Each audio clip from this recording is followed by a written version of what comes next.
अब दोस्तों प्रश्न उठता है कि यदि वो इस्तीफा नहीं देते हैं और उन्हें यदि गिरफ्तार किया जाता है तो फिर उसके बाद क्या होगा। यदि केजरीवाल ठान ही चुके हैं कि हम इस्तीफा नहीं देंगे, आपसी या केजरीवाल जो भी लोग हैं आम आदमी पार्टी की तरफ से जो चीजें निकल के सामने आ रही है कि केजरीवाल दिल्ली से ही जेल से ही सरकार चलाएंगे, तो इसके बाद क्या हो सकता है। मुझे ऐसा लगता है कि इसके बाद जो दिल्ली के उपराज्यपाल हैं वो संदेश देंगे।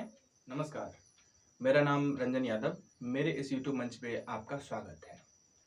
आज हम बात करेंगे अरविंद केजरीवाल से जुड़ी हुई जो चीजें अभी न्यूज में चल रही है उस पर बात करेंगे और जानने का प्रयास करेंगे कि आखिर जिस तरीके से अरविंद केजरीवाल के बारे में कहा जाता है कि अरविंद केजरीवाल किसी भी वक्त गिरफ्तार हो सकते हैं। जी हाँ, अरविंद केजरीवाल शराब घोटाले को लेकर के जिस तरह से आम आदमी पार्टी पे शिकंजा ईडी ने कसा है, और हमने पिछले दिनों हम लोगों ने देखा भी कि चाहे मनीष सिसोदिया हो, संजय सिंह हो, जो बड़े बड़े आम आदमी पार्टी के लीडर हैं वो गिरफ्तार हो चुके हैं।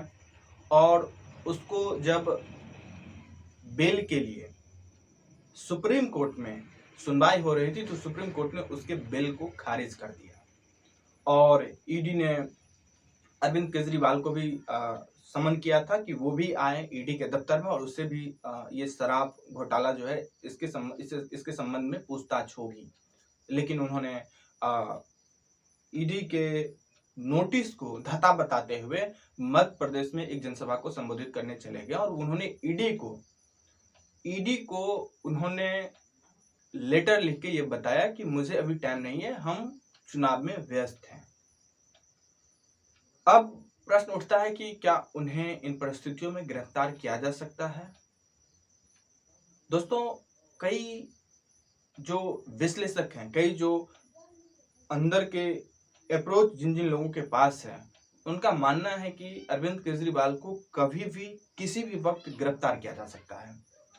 उसके बाद अरविंद केजरीवाल ने कल दिल्ली में विधायक दल की बैठक की और उस विधायक दल में उनके जो अभी सहयोगी हैं आतिशी, उन्होंने कहा कि अरविंद केजरीवाल यदि गिरफ्तार होते हैं तो मुख्यमंत्री पद से इस्तीफा नहीं देंगे और वो जेल में रहते हुए भी अपने पद पे, मुख्यमंत्री पद पे बने रहेंगे। वहीं कैबिनेट की मीटिंग होगी, इसके लिए हम कोर्ट से आदेश लेंगे कि कोर्ट हमें जेल में कैबिनेट की मीटिंग करने की अनुमति दे। जिन जिन अफसरों को किसी भी फाइल पे मुख्यमंत्री की सिग्नेचर चाहिए वो जेल में जाके बाकायदा मुख्यमंत्री से सिग्नेचर करवाएंगे। क्या ये पॉसिबल है? आज हम इसी पे चर्चा करेंगे और जानने का प्रयास करेंगे कि आखिर अरविंद केजरीवाल मुख्यमंत्री पद से इस्तीफा क्यों नहीं देना चाहते हैं यदि वो जेल जाते हैं तो। दरअसल दोस्तों, पहले इसके जो लीगल इशू है, लीगल पोजीशन है, उस पर हम बात करेंगे कि क्या वजह है कि अरविंद केजरीवाल जेल में बतौर मुख्यमंत्री नहीं रह सकते हैं। उसकी मेन वजह है कि कोई भी कोर्ट ये अलाउ ही नहीं कर सकता है कि बतौर मुख्यमंत्री आप जेल में रह सकते हैं। मतलब आप कैबिनेट की मीटिंग किसी जेल में बैठ के करें, ये पॉसिबल ही नहीं है, क्योंकि जेल की जो नेचुरल सिद्धांत है, मूलभूत सिद्धांत है, उसका मतलब ही है कि आपको बाहर की दुनिया से काटना, आपको लोगों से मिलने जुलने नहीं दिए जाएंगे, आप कहीं मीटिंग नहीं कर सकते हैं। बाकायदा यदि कोई किसी जेल में बंद होता है तो वहां के जेल मैनुअल होते हैं और उस जेल मैनुअल के हिसाब से जेल प्रशासन जो कहेंगे वही आप कर सकते हैं, अन्यथा आपको कोई भी आजादी नहीं मिलेगी। और कोई भी कोर्ट, एक लोकतांत्रिक देश में कोई भी कोर्ट ये आजादी नहीं दे सकती है कि आप जेल में कैबिनेट की मीटिंग करें, आपके जो सेक्रेटरी हैं वो जेल में आपसे दस्तखत करवाने जाएं, ये पॉसिबल ही नहीं है। सबसे बड़ी बात है कि जेल मैनुअल जो कहता है, जो जेल में कैदी है, चाहे वो आरोपी हो या सजा याफ्ता हो, वो उसी के अकॉर्डिंग हो सकते हैं, उसी के जेल मैनुअल के अकॉर्डिंग ही उसे जेल में रहना होगा। उससे इतर आप यदि बिहेव करते हैं तो आपकी सजा बढ़ाई भी जा सकती है, आप पे कोई नया आरोप भी गढ़ा जा सकता है, लगाया जा सकता है। पहली। दूसरी चीज, केजरीवाल को ऐसा क्यों लगता है कि वो मुख्यमंत्री पद से यदि इस्तीफा देंगे तो उनके हाथ से सब कुछ निकल जाएगा। मुझे ऐसा लगता है कि मुख्यमंत्री पद से इस्तीफा न देने का मेन वजह जो है, उनके अंदर ये चीज घर कर गया है कि वो किसे मुख्यमंत्री बनाएं। लालू यादव जब बिहार के मुख्यमंत्री थे और उनपे जब चारा घोटाला के आरोप में जेल जाने की नौबत आई, तो वो अपने पत्नी को, राबड़ी देवी को मुख्यमंत्री बनाए थे। इसी तरह एक और केस है, जयललिता जब जेल गई तो वो अपने एक बहुत ही करीबी और भरोसेमंद सहयोगी को मुख्यमंत्री पद दे के गई, और जब बाहर आई तो उनके करीबी उनको फिर मुख्यमंत्री बनाया। तो ये प्रश्न उठता है कि आखिर क्या अरविंद केजरीवाल अपने पत्नी को मुख्यमंत्री बना सकते हैं? बिल्कुल नहीं, क्योंकि जिस मूवमेंट से वो निकले हैं, जिस आंदोलन से उन्होंने निकले हैं, उसी वक्त उन्होंने नारा दिया था कि एक परिवार से, एक व्यक्ति से ज्यादा आदमी पॉलिटिक्स में हो नहीं सकते हैं। तो ये उन्हीं का गढ़ा हुआ सिद्धांत है, और यदि वो अपनी पत्नी को मुख्यमंत्री बनाते हैं तो अपने सिद्धांतों के विरोध हो जाएंगे। और मुझे भी लगता है, बाकी जो सूत्र हैं उनके अनुसार भी ऐसा लग रहा है कि वो अपनी पत्नी को तो मुख्यमंत्री नहीं बनाएंगे, पहली। दूसरी,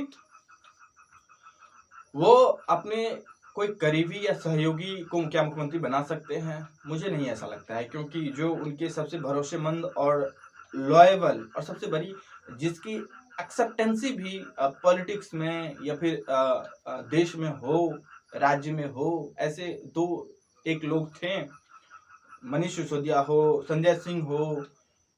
ये लोग यदि बाहर होते तो ये मुख्यमंत्री बन सकते थे, लेकिन ये अब बाहर है नहीं, ये खुद जेल में हैं, तो अब ऑप्शन है नहीं कि उन्हें मुख्यमंत्री बनाए।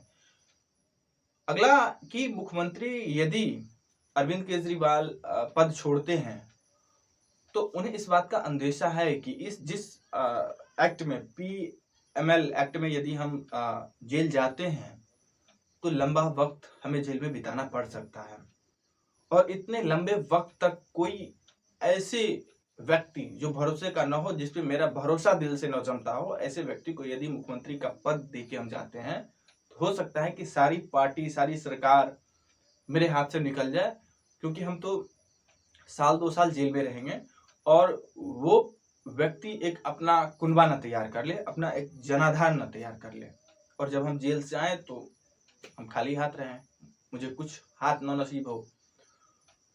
मुझे ऐसा लगता है सबसे मेन वजह उनका यही है कि वो नहीं चाहते हैं कि इस्तीफा दें। वो नहीं चाहते हैं कि हम अपने जो अन्ना आंदोलन से निकले हैं और इतने संघर्षों के बाद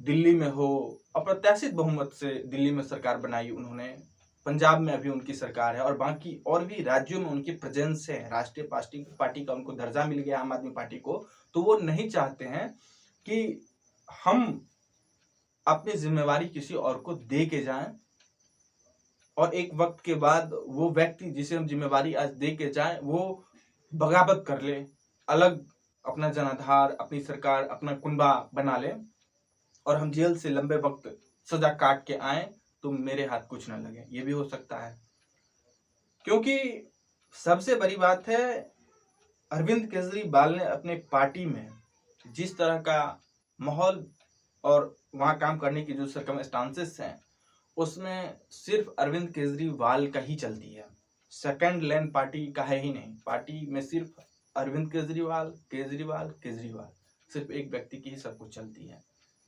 अब दोस्तों प्रश्न उठता है कि यदि वो इस्तीफा नहीं देते हैं और उन्हें यदि गिरफ्तार किया जाता है तो फिर उसके बाद क्या होगा? यदि केजरीवाल ठान ही चुके हैं कि हम इस्तीफा नहीं देंगे, आपसी या केजरीवाल, जो भी लोग हैं आम आदमी पार्टी की तरफ से जो चीजें निकल के सामने आ रही है कि केजरीवाल दिल्ली से ही, जेल से ही सरकार चलाएंगे, तो इसके बाद क्या हो सकता है? मुझे ऐसा लगता है कि इसके बाद जो दिल्ली के उपराज्यपाल हैं वो संदेश देंगे केजरीवाल को कि वो विधायक दल का एक नया नेता चुने, और जो करने वाले हैं नहीं, ऑलरेडी हमने पहले बताया कि जो केजरीवाल करने वाले हैं नहीं। उसके बाद सीधे तौर पे आर्टिकल 356 के तहत उपराज्यपाल राष्ट्रपति को संदेश देंगे कि यहाँ की जो विधि व्यवस्था है वो संविधान सम्मत नहीं चल रही है, यहाँ इसीलिए राष्ट्रपति शासन लगाया जाए। वहां राष्ट्रपति शासन लगा दिया जाएगा और फिर चुनाव होगी। और इसी फिराक में केजरीवाल हैं। केजरीवाल चाहते हैं कि यहाँ की जो सरकार है वो बर्खास्त हो जाए और फिर चुनाव हो, और उस चुनाव के बाद फिर देखा जाएगा क्या परिस्थितियां बनती है। वो जेल के अंदर रहते हैं, बाहर रहते हैं, पर वो सत्ता हस्तांतरण नहीं करना चाहते हैं। उनके मन में ये एक बहुत बड़ा डर है, भय है कि यदि हम किसी को सत्ता सौंपते हैं तो वो हमारे लॉयल रहेंगे या नहीं रहेंगे, कोई ठीक नहीं है।